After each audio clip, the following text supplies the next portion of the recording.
합니다. 이 땅에 우리의 희망은 하나님이 여전히 우리를 사랑하신다는 것입니다. 저희 교회는 온 성도님들이 같은 본문으로 매일 큐티를 하고 있고 큐티를 통해 하나님 만나고 있습니다. 지난 4월에 우리 교회 큐티 본문은 출애굽기였습니다.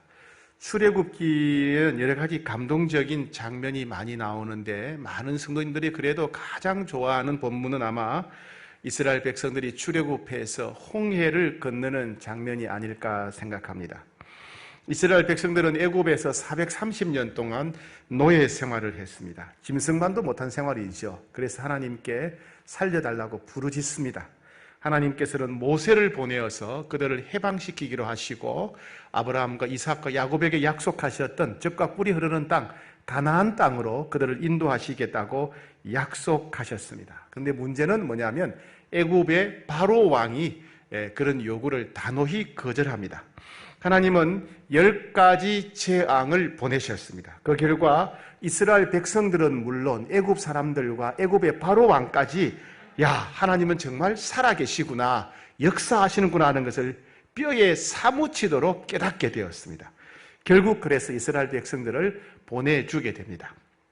그런데 이스라엘 백성들이 출애굽하자마자 하나님은 가나안 땅에 일주일 만에 갈 수 있는 그 길로 인도하지 않으시고 오른쪽으로 돌려서 해안길로 바닷가 쪽으로 가게 하십니다. 가보니까 마치 막다른 골목에 도달한 것처럼 이스라엘 백성들 앞에는 깊은 홍해 바다가 가로막혀 있었습니다. 게다가 저 멀리 뒤에서 큰 먼지를 일으키면서 어쩌면 수십만 혹은 수백만 명의 애굽 군대가 추격해 오고 있었습니다. 앞에는 홍해 바다가 가로막혀 있고 뒤에는 애굽 군대가 쫓아옵니다. 백성들은 어떻게 할 수 없는 상황이었어요. 이때 백성들은 울부짖기 시작합니다. 이렇게 말합니다. 우리를 여기 바닷가에서 죽이려고 데려왔느냐?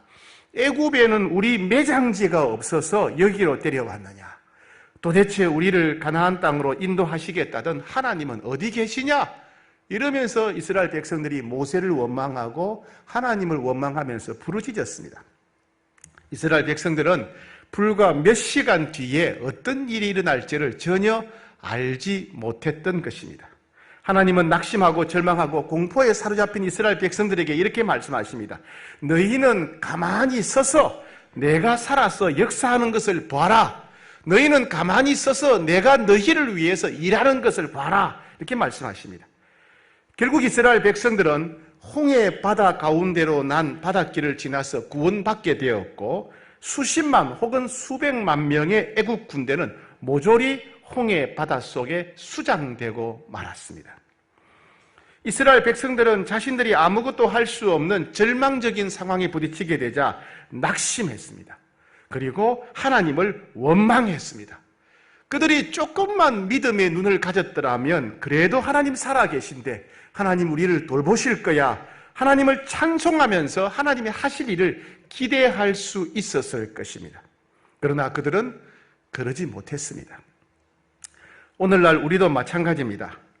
인생에 여러 가지 고난이 닥쳐왔을 때 하나님이 하실 일을 기대하며 바라보지 못하고 눈앞에 보이는 것 때문에 낙심하고 절망하고 또 나아가서 하나님을 원망하게 되는 경우가 종종 있습니다. 오늘은 이 문제를 함께 생각하면서 은혜를 받고자 합니다.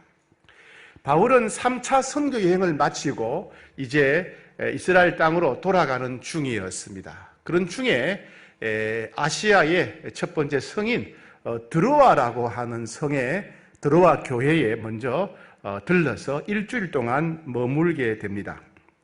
6절 우리는 무교절 후에 빌립보에서 배로 떠나 닷새 만에 드로아에 있는 그들에게 가서 1회를 머무니라.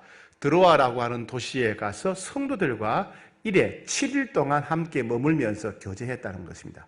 바울은 아주 갈 길이 급했습니다. 빨리 바울은 예루살렘에 가고 안디옥 교회에 간 다음에 로마에 가서 복음을 전하고자 했어요. 그래서 로마까지 복음을 전하고자 하는 열정이 불타올랐기 때문에 바울은 빨리 가고 싶었어요. 그럼에도 불구하고 들어와 있는 성도들과 일주일 동안 머물면서 교제합니다. 흔히 우리가 알고 있는 트로이의 목마 사건, 나무로 만든 목마 속에 30명의 병사들이 숨어서 들어갔다가 그 성을 함락시켰던 곳, 그 트로이의 목마 사건이 바로 일어난 곳이 그 드로아입니다. 드로아. 지금도 그 드로아에 가게 되면 그 트로이의 목마 모형을 그렇게 만들어 놓은 것을 볼 수가 있습니다. 자, 그런데 바울이 이제 일주일 동안 머물면서 이제 바울은 마지막이라고 생각했을 겁니다. 이 드로아 교회 성도들과 이제 마지막으로 헤어지는구나. 이제 헤어지면 이들을 다시 만날 수 없겠구나. 바울은 그들을 향한 그런 애틋한 마음, 슬픈 마음이 있었어요. 그래서 가기 전까지 일주일 동안 계속 아마 말씀을 전했을 것입니다. 우리가 알기로 예를 들면 일주일 내내 부흥 집회를 하지 않았을까 생각됩니다. 그런데 어느 날 주일날이었습니다. 주일날. 자, 7절 같이 읽겠습니다. 시작. 그 주간의 첫날에 우리가 떡을 떼려고 모였더니 바울이 이튿날 떠나고자 하여 그들에게 강론할세 말을 밤중까지 계속하며, 그 주간의 첫날은 바로 주일을 가리킵니다. 원래 유대인들은 토요일을 안식일로 지켰어요. 그런데 예수님이 부활하신 다음부터 예수님이 부활이 중요하니까 예수님의 부활한 날을 기념해서 그때부터 주일을 지키게 됩니다. 그 주일에 예배를 드리게 되고 그 주일이 이제 새로운 안식일이 된 겁니다. 벌써 초대교회 때부터 주일을 안식일로 주일 예배로 지켰던 모양입니다.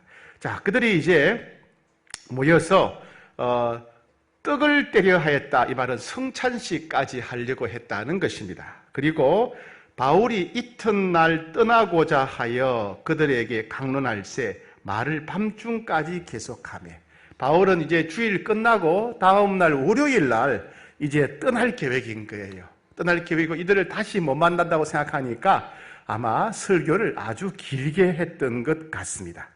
자, 그런데 이때 아무도 예상치 못했던 아주 끔찍한 사고가 발생하게 됩니다. 7절 말씀입니다. 8절 예, 말씀입니다. 8절, 9절 시작. 우리가 모인 윗다락방에 등불을 많이 켰는데, 예, 이제 그 당시에는 교회 건물이 없었어요. 그래서 성도들 집에 이렇게 돌아가면서 예배를 드리거나 좀 넓은 집에 가서 예배를 드렸습니다. 즉 자기 집을 예배당으로, 교회로 주일에 제공했다 하는 것입니다. 여러분들도 집을 예배드리는 장소로, 사랑방 장소로 많이 제공하시기 바랍니다.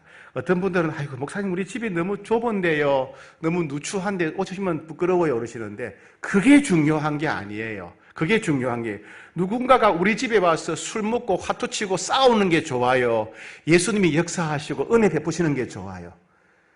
여러분 집에 대통령이 오시는 게 좋아요, 노숙자가 오는 게 좋아요? 예, 살아계신 하나님이 여러분 집에 오셔서 예배를 받으시고 역사하시고 은혜 베푸신다면 얼마나 영광스러운 일이에요. 그죠? 그래서 우리 집에서 사랑방 하자고, 우리 집에서 예배 드리자고 여러분 줄을 서야 되는 거예요. 줄을 서야 돼. 그만큼 그 일은 귀하고 복된 일입니다. 복된 일이에요. 자, 그런데 밤에 등불을 윗다락에 모였는데 등불을 많이 켰다 그랬어요. 그러니까 1층이 있고 다락방이 있고 그 위에 다락방이에요. 그러니까 쉽게 말해서 3층 집이다 그 말입니다. 3층에 모였는데 등불을 많이 켰다. 아, 밤에 모였구나는 걸 알 수 있겠죠? 밤에 모였구나. 그럼 왜 이 사람들은 주일날 밤에 예배를 드렸을까요? 자, 그 당시에는 자유인도 있었지만은 노예들이 많았어요. 로마 제국에서는 자유인 숫자만큼 노예들이 숫자가 많았다 그래요. 가족이 4명이면 노예가 4명 될 정도예요. 노예들이 모든 집안일을 다 하니까. 근데 예수 믿는 사람 중에는 자유인도 있었지만은 노예들도 있었어요. 그 노예들은 자유롭게 밖에 나와서 예배 드릴 수가 없습니다. 언제 자유로워지느냐? 주인들이 식사를 마치고, 저녁 식사를 마치고 잠자리에 들면, 주인 방에 불이 꺼지면 비로소 이제 노예들의 자유가 주어지는 겁니다. 그때 빨리 가서 교회 가서 예배를 드리는 겁니다. 그래서 그 당시에는 이런 노예였던 성도들을 고려해서 밤늦게 주일 예배를 드렸습니다. 자, 이제 그 시간이 어떻게 해서 하루 종일 일했으니까 너무 피곤하겠죠, 그죠? 너무 피곤해요. 예, 아마 피곤한 몸으로는 자리에 앉으면 졸릴 거예요. 여러분 그런 날이 있지요, 그죠? 너무 피곤한 날은 자리에 앉으면 등에 뭘 붙이면 그냥 잠이 와요, 그죠? 머리에 뭐 갖다 대면 잠이 오는 거예요. 잠이 올 수 있는 시간이죠. 더군다나 바울의 설교가 또 길었습니다. 바울은 내일이면 떠날 것이고 이제 이 성도들과 드로아 교회 성도들과 마지막이라고 생각하니까 바울은 더 길게 설교를 했어요. 그리고 좁은 장소에 불을 많이 켜두고 사람이 많이 모이니까 산소가 또 부족했겠죠. 그죠? 부족했겠죠. 그때 끔찍한 사고가 발생합니다. 9절입니다. 9절. 시작. 유두고라 하는 청년이 창에 걸터 앉아 있다가 깊이 졸더니 바울이 강론하기를 더 오래 하매 졸음을 이기지 못하여 3층에서 떨어지거늘 일으켜 보니 죽었는지라. 예, 유두고라고 하는 청년이 있었는데 하루 종일 일하고 말씀을 사모해서 하나님을 사모해서 예배 자리에 왔어요. 그런데 하루 종일 일하고 늦은 밤이고 또 좁은 장소에 사람이 많고 불을 켜두다 보니까 그만 졸리운 겁니다. 여러분들은 그 잘 이해가 안 되지요, 그죠? 예배 시간에 어떻게 졸 수가 있겠어요, 그죠? 예, 어떻게 졸겠어요? 네, 너무 피곤하고 늦은 밤 시간이고 바울의 설교가 길어지고 이러니까 졸리우니까 창문 틈에 창틀에 걸터 앉았던 모양이에요. 창문이 있으면 그 창문에 걸터 앉아서 거기서 이제 신선한 공기를 쐬면서 설교를 들으려고 했던 모양이에요. 그러다가 깊이 잠들어 버렸어요. 잠들다가 그냥 탁 넘어진 겁니다. 그러니까 3층에서 떨어진 거예요. 사람이 3층에서 떨어졌어요. 어떻게 되겠어요? 사람들이 큰일 났다, 유두고가 떨어졌다 그래가지고 우르르 내려갑니다. 자, 근데 누가 제일 빨리 내려갔느냐? 자, 이렇게 보시면 오늘 본문 보시게 되면 6절에 보시게 되면 우리는 되어 있죠. 8절에도 우리는 되어 있죠. 우리는이란 말이 뭐예요? 내가 여기에 참여할 때 우리라고 쓰는 거예요, 그죠? 그럼 여기 누가 있단 말이냐 하면 누가복음을 기록한 누가. 원래 직업이 의사예요, 의사인데 사도 바울과 함께 하면서 사도 바울의 주치의처럼 사도 바울을 잘 섬겼던 일종의 의사 선교사가 누가였어요. 바로 누가복음과 사도행전을 기록한 사람이죠. 자기가 함께 있을 때는 우리가, 우리는, 우리에게 이런 표현을 쓰는 겁니다. 그렇다면 이 드로아에 누가가 함께 있었다는 이야기예요. 그렇다면 그날 유두고가 3층에서 떨어졌을 때 누가 제일 먼저 달려갔겠어요? 누가 달려갔냐니까요? 누가예요, 그죠? 누가가 의사니까 제일 먼저 달려갔어요. 그죠? 가서 환자를 일으켜 보고, 숨 쉬는가 안 쉬는가 보고, 맥박에 뛰는가 안 뛰는가 보고, 이 사람 죽었다. 이렇게 된 거예요. 이 사람 죽었습니다. 이렇게 되는 거예요. 예. 그러니까 의사가 진단했어요. 의사의 소견으로 이 사람은 사망했습니다. 그때 사람들의 심정이 어떠했겠어요? 사람들의 심정이. 예. 제일 먼저는 아마 이 유두고를 좀 원망했을 것 같아요. 그죠? 왜 애초부터 좀 바닥에 앉지, 왜 창틀에 앉아 있었던 거야? 아이고, 왜 예배 시간에 졸기는 왜 줘라? 홍익교회 교인들은 안 조는데. 예? 왜 이런 날 사고를 쳐서 분위기를 망치냐? 막 이런 식으로 이제 그 청년을 원망하는 생각이 들었을 거예요. 그죠? 그 다음에는 그 청년 주변에 있는 다른 성도들을 원망했을 거예요. 아이고, 좀 자리를 양보해서 같이 바닥에 앉게 해야지. 왜 자리 욕심을 내어가지고 유두고가 자리가 없어 창틀에 걸터 앉게 했냐. 그리고 예배 시간에 졸면 좀 옆에서 깨워주지. 자기들만 은혜 받겠다고. 사람들은 이기적이다. 사람이 떨어지면 옆에 사람이 탁 붙잡아 줘야지. 왜 내버려 둔 거야. 이러면서 이제 주변 사람들을 원망했을 거예요. 그죠? 그 다음에는 누구 원망했을까요? 예, 바울을 원망해요, 바울을. 아니, 웬 놈의 설교를 그렇게 길게 해가지고 사람이 그냥 사고나게 만드냐고. 설교가 좀 감동이 있고 재미가 있었더라면 졸지 않았을 텐데. 이러면서 이제 설교자를 원망했을 거예요. 제발 그러지 마세요. 바울을 원망했을 거예요. 그 다음에 또 누구 원망했겠어요? 누굴 원망했을까요? 예, 맞아요. 하나님을 원망해요. 하나님. 아니, 어떻게 하나님께 예배 드리는데 사람이 죽을 수가 있냐는 거예요. 하나님께 예배 드리는데, 우상 숭배하다가 죽었더라면 이해할 텐데 하나님께 예배 드리는데 사람이 죽을 수가 있느냐? 하나님 이럴 수가 있느냐? 온종일 일하고 말씀을 사모해서 밤늦게 온 청년인데 왜 이런 사람을 죽일 수가 있냐고. 저 청년은 새 가족인데 새 가족한테 이런 일이 일어나면 저 가족이 어떻게 되겠냐는 거죠. 앞길이 창창한 젊은이인데 하나님 살아계시면 이럴 수가 있냐고. 이러면서 이제 하나님을 원망했을 거예요. 아마 그 자리에 그 유두고의 부모나 가족들, 형제들이 있다면 어떻게 되겠습니까? 그들의 분노는 말로 표현할 수가 없겠죠, 그죠? 예? 표현할 수 없게요. 이런 교회가 다 있냐고. 사람이 죽냐고. 예배드리다가 사람이 죽냐고. 이런 교회는 다시는 다니지 말자 그러고, 이렇게 서로 원망하고 서로 비난하고, 그죠? 그리고 서로 깨지고 싸우고 흩어질 수밖에 없는 교회가 공중분해될 수 있는 위기였어요. 이게 마귀가 노린 거예요. 이게 마귀가 노린 거예요. 그런 끔찍한 사고를 통해서 실망하고 낙심해서 교회를 떠나고 하나님을 떠나게 만드는 게 이게 마귀가 노린 거였어요. 그런데 바울이 이상한 행동을 합니다. 10절 시작. 바울이 내려가서 그 위에 엎드려 그 몸을 안고 말하되 떠들지 말라, 생명이 그에게 있다 하고. 엘리사와 엘리야가 죽은 아이 위에 엎드려서 기도했던 것처럼 바울도 죽은 사람 앞에 엎드립니다. 그리고 여러분 조용히 하세요. 생명이 있습니다. 살아 있습니다. 이렇게 말하는 거예요. 의사가 죽었다 그랬잖아요.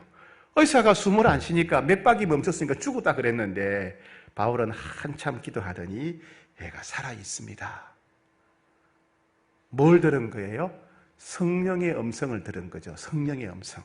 성령께서 유두고는 죽지 않았다, 이런 말씀을 주셨겠죠. 혹은 지식의 은사를 사용해서 깨닫게 된 것 같습니다. 어쨌든 유두고는 다시 살아나게 되었습니다. 이 중에 누가 제일 많이 놀랐겠어요? 충격을 받았겠어요? 물론 이제 유두고 청년도 그렇고 가족들도 성도들도 놀랐겠지만은 제가 볼 때 제일 많이 놀란 사람 중에 하나가 의사예요. 의사인 누가예요, 누가. 자기가 의사로서 전문 지식으로 볼 때 이 사람은 분명히 죽었는데 바울이 기도하다 보니까 이렇게 살아나니까 이게 무슨 이런 일이냐는 거죠. 그래서 누가는 누가복음을 기록하면서, 사도행전을 기록하면서 이 사건을 특별히 자세히 기록한 거예요. 왜요? 의사인 자기에게도 너무나 충격적인 사건이었기 때문에. 왜 이런 일이 일어났을까요? 애초부터 이런 일이 안 일어났으면 될 거 아니에요. 왜 이런 일이 일어났을까요? 왜 예배 시간에 졸다가 사람이 죽고, 여러분 예배 시간에 졸지 마세요. 까딱 잘못하면 죽습니다. 예배 시간에 졸다가 사람이 죽고 또 죽었다가 살아나는 이런 일이 왜 일어났을까요? 자, 그 내용은 11절, 12절에 나와 있어요. 11절, 12절 시작. 올라가 떡을 떼어 먹고 오랫동안 곧 날이 새기까지 이야기하고 떠나니라. 사람들이 살아난 청년을 데리고 가서 적지 않게 위로를 받았더라. 유두고가 살아나자 드로아 교회 교인들은 다시 3층으로 올라갔어요. 3층 다락방에 올라가서 성찬식을 했어요. 성찬식이 뭐예요? 예수님이 자기 몸을 우리에게 주신 것을 먹는 거 아니에요. 자기 몸을 내어주시기까지 우리를 사랑하신 예수님의 사랑을 다시 맛보는 시간이 성찬식인 거예요. 성찬식을 통해서 그래 맞아, 예수님이 우리를 위해서 생명을 내어주셨지, 예수님은 생명을 내어주시고 우리를 사랑하시지, 성찬식을 합니다. 그리고 또 간증을 나누었을 거예요. 그날 밤에 유두고가 죽어서 깜짝 놀랐다가 유두고가 다시 살아나는 모습을 보고 너무 충격받고 감동받았던 사람들이 그런 감동, 감사를 나누었을 것입니다. 그날 그 부모는 아이고 하늘이 무너지는 줄 알았습니다. 그런데 유두고가 살아나는 거 보고 하나님 살아계심을 확신하게 되었습니다. 막 이러면서 이제 그날 밤에 서로 간증을 하고 그리고 밤을 새웠어요. 그리고 다음날 바울은 떠납니다. 바울은 이제 떠나게 되고, 바울이 떠나고 난 뒤에 남아있는 드로아 교인들의 이야기입니다. 12절에 사람들이 살아난 청년을 데리고 가서 적지 않게 위로를 받았더라. 왜요? 사도 바울이 떠나고 나면 갖가지 박해가 몰려올 것이기 때문에, 예수 믿는 사람들에 대한 갖가지 박해가 몰려오는 거예요. 그리고 유혹이 몰려오는 거예요. 유혹이. 그때마다, 끔찍한 박해가 몰려올 때마다, 여러 가지 유혹이 몰려올 때마다, 각종 고난과 고통이 몰려올 때마다 드로아 교회 성도들은 유두고를 보면서 위로를 받았고 격려를 받았다는 거예요. 왜요? 유두고는 하나님이 살아계신 명백한 증거니까. 유두고는 하나님이 얼마나 전능한 분이신가의 증거니까. 유두고는 하나님이 우리를 보살피고 계시다는 명백한 증거였기 때문에 어떤 고난이 오고 핍박이 오고 박해가 온다 할지라도 그들은 살아있는 유두고를 볼 때마다 마음의 위로를 받았고 믿음의 큰 격려를 받았다는 것입니다. 이것은 어떤 설교보다도 강력했어요. 왜요? 설교는 듣고 난 뒤에 잊어버릴 수가 있지만은 유두고는 살아있는 한, 유두고를 볼 때마다 기억하는 거예요. 맞아, 저 유두고 죽었다 살아났지. 맞아, 유두고가 너는 하나님이 살아계신 증거지. 유두고를 볼 때마다 하나님 우리를 보살피고 계시지.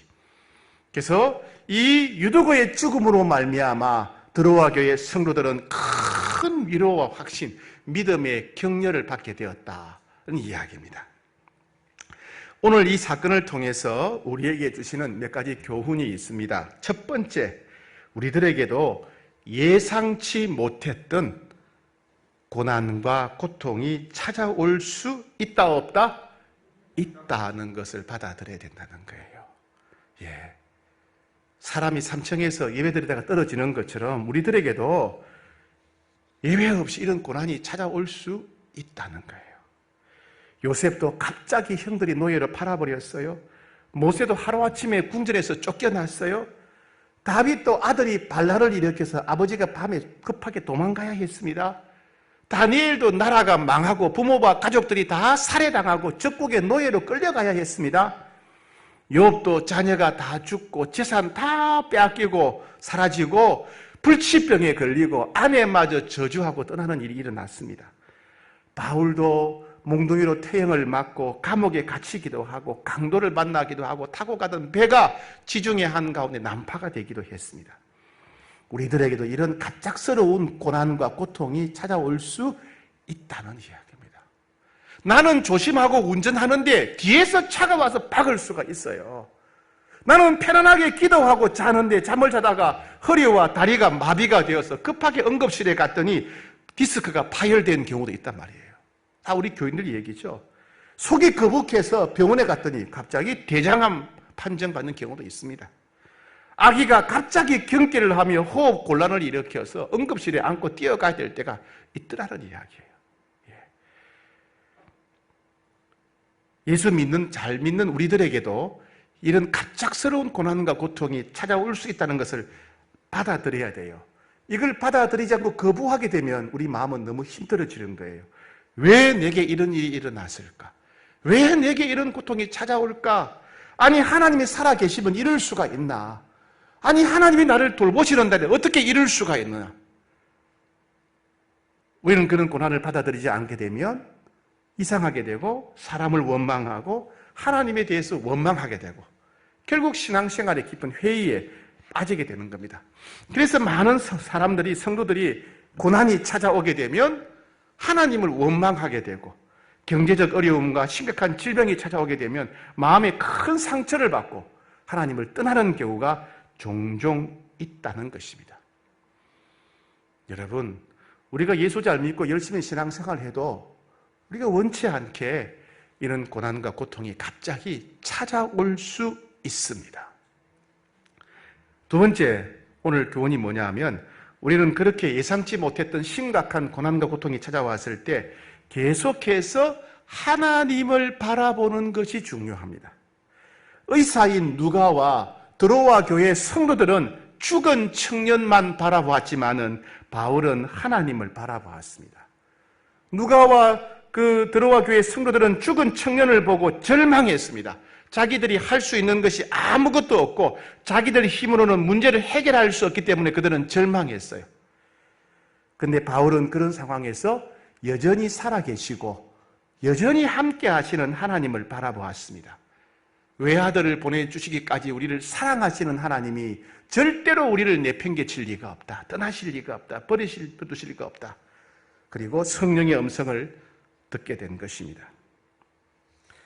사랑하는 여러분, 어떤 상황, 어떤 문제가 닥쳤든지 간에 계속해서 우리는 하나님을 바라봐야 됩니다. 문제만 바라보고 환경만 바라보면 우리는 더 우울해지고 더 절망할 수밖에 없어요. 문제를 바라보면 바라볼수록 우리는 더 고통스러울 수밖에 없어요. 그때 우리는 여전히 살아계신 하나님을 바라봐야 돼요. 하나님께 우리의 시선을 고정시켜야 된다는 겁니다. 세 번째, 우리는 예상치 못했던 심각한 고난과 고통이 찾아왔을 때 믿음을 지켜야 됩니다. 믿음. 어떤 믿음입니까? 하나님이 여전히 지금도 살아계시다는 믿음. 하나님이 지금도 나와 함께 하신다는 믿음. 하나님이 분명히 나를 돌보신다는 믿음.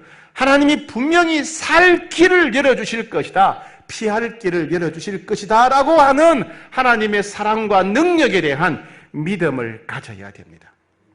많은 그리스도인들이 좀 오해하는 게 있어요.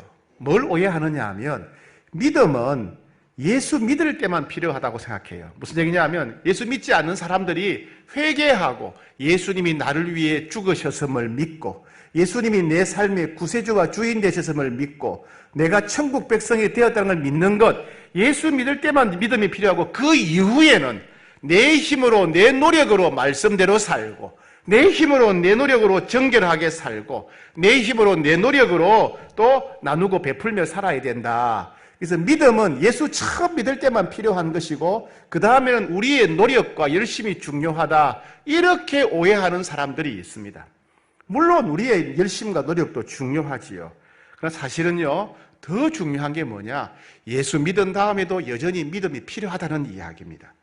내가 죄를 용서받기 위해서도 예수님의 십자가 은혜에 대한 믿음이 필요합니다. 그리고 예수 믿은 다음에도 우리가 계속 성령 충만하려면 믿음이 필요해요. 우리가 계속해서 성령의 음성을 들으려면 믿음이 필요해요. 우리가 계속해서 하나님의 약속의 말씀을 붙잡으려면 믿음이 있어야 약속의 말씀을 붙잡아요. 약속의 말씀이 반드시 이루어질 것이라고 믿는 믿음, 이 믿음이 있어야 우리는 인내할 수가 있어요. 하나님은 절대로 나를 버리지 않고 나를 돌보실 것이다. 피할 길과 살 길을 열어줄 것이다. 이런 믿음이 있어야 평안을 누릴 수 있고 고통 가운데 기뻐할 수가 있는 겁니다. 그래서 그리스도인의 삶은 믿음으로 시작해서 믿음으로 이어지는 겁니다. 처음 예수 믿을 때만 믿음 필요한 것이 아니라 예수님을 믿는 모든 우리의 삶이 믿음으로 이루어진다는 이야기입니다. 그러면 우리가 그런 상황에서 하나님이 살아계시고 또 하나님이 역사하고 계시다, 절대로 나를 버리지 않고 돌보신다는 그 믿음을 가질 수 있는 비결이 무엇일까요? 눈앞에서는 사람이 죽어가는데, 눈앞에서는 문제가 심각한데 우리가 그런 상황에서 믿음을 잃지 않고 견고하고 담대할 수 있는 비결이 무엇일까요? 첫 번째, 약속의 말씀을 붙잡는 것입니다. 하나님의 말씀을 붙잡아야 돼요. 그 말씀을 기억해야 돼요. 말씀대로 믿어야 돼요. 세상은 다 변해도 하나님의 말씀은 절대로 변하지 않는다는 것을 확신해야 돼요. 그래서 성경을 보지 않는 사람, 성경을 암송하지 않는 사람은 약속의 말씀을 붙잡을 게 없는 거예요. 그러니 믿음이 생길 수가 없는 거예요. 성경을 읽지 않는 사람은 믿음이 생길 수가 없어요. 말씀은 들음에서 난다 그랬어요. 들음. 그죠? 하나님의 말씀을 들을 때 믿음이 생기는 거예요. 그러니까 큐티를 해야 되는 거예요. 성경 통독을 해야 되는 겁니다. 그래서 필사를 해야 되고 암송을 해야 돼요. 말씀을 들어야 믿음이 생기는 겁니다. 말씀을 붙잡아야 돼요. 약속 말씀을 붙잡아야 돼요. 두 번째, 극심한 고난과 고통 중에서 믿음을 지키는 두 번째 비결은 뭐냐면 찬양을 해야 돼요. 찬송을 해야 돼요. 여러분, 찬송은요, 단순히 노래가 아닙니다. 찬송을 부르다 보면 두려움이 떠나가고 평강이 와요. 마음이 바뀌어요. 찬송을 부르다 보면 하나님이 여기 나와 함께 계시는구나, 이게 느껴지고 믿어져요. 찬양은 우리의 믿음을 격려해 주게 됩니다. 찬양은 우리의 눈을 두려움과 현실을 보지 않고 하나님을 바라볼 수 있도록 우리의 생각, 우리의 시선을 바꾸어 주는 거예요. 그죠? 예. 찬양은 그런 놀라운 능력이 있어요. 찬양은 하나님이 여기 계시구나 하는 것을 느끼고 깨달아 알 수 있도록 도와주는 능력이 있어요. 찬양이 중요한 거예요. 세 번째, 절망적인 상황에서 우리가 믿음을 잃지 않는 비결은 뭐냐면 기도입니다. 기도해야 돼요. 내 마음 답답한 것 그대로, 속상한 것 그대로, 억울한 것 그대로, 두려운 것 그대로 그냥 하나님을 토하면서 기도하는 거예요. 어린아이가 부모한테 부르짖듯이 기도하는 거예요. 하나님은 그런 기도를 원하세요. 하나님, 저는 하나님이 필요합니다.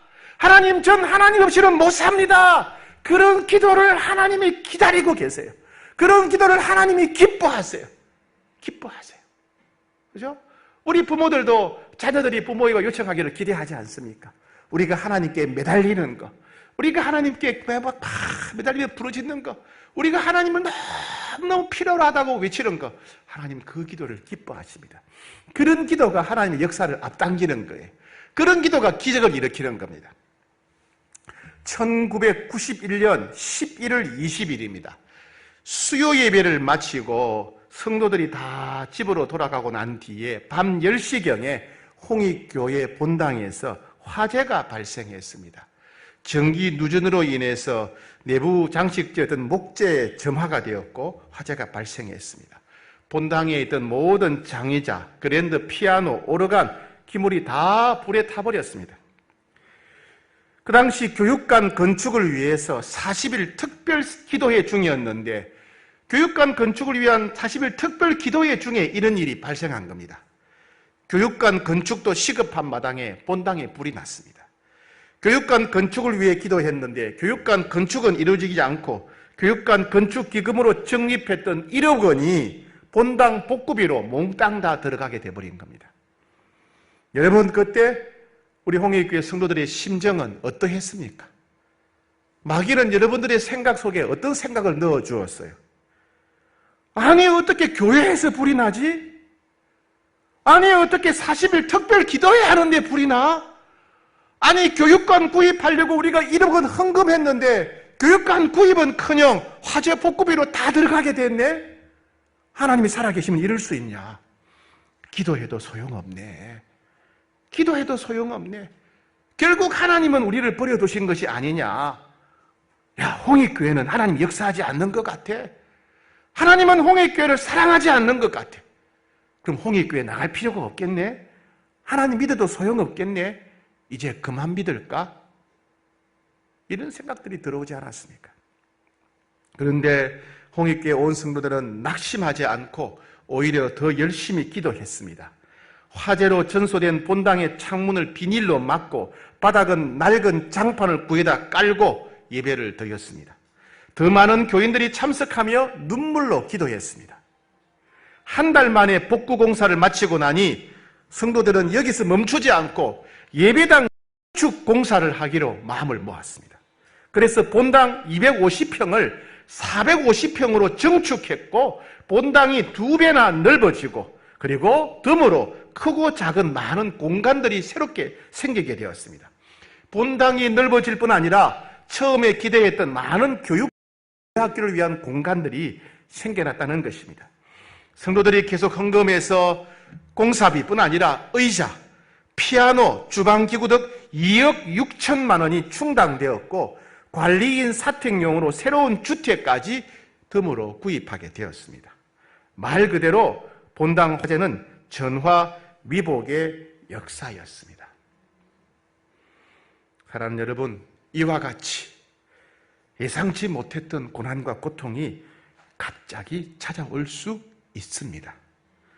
우리는 그때마다 당황하거나 놀라지 말고 낙심하지 말고 아무리 힘들어도 계속 하나님을 바라봐야 됩니다. 문제를 보지 말고 하나님을 봐야 됩니다. 그리고 어떤 상황 속에서도 하나님은 분명히 살아계시고 지금도 역사하고 계시고 하나님 반드시 피할 길과 살 길을 열어주실 것이라는 믿음을 가져야 됩니다. 바울은 이런 사실을 경험한 뒤에 고린도전서 1장 8절에서 이렇게 기록했습니다.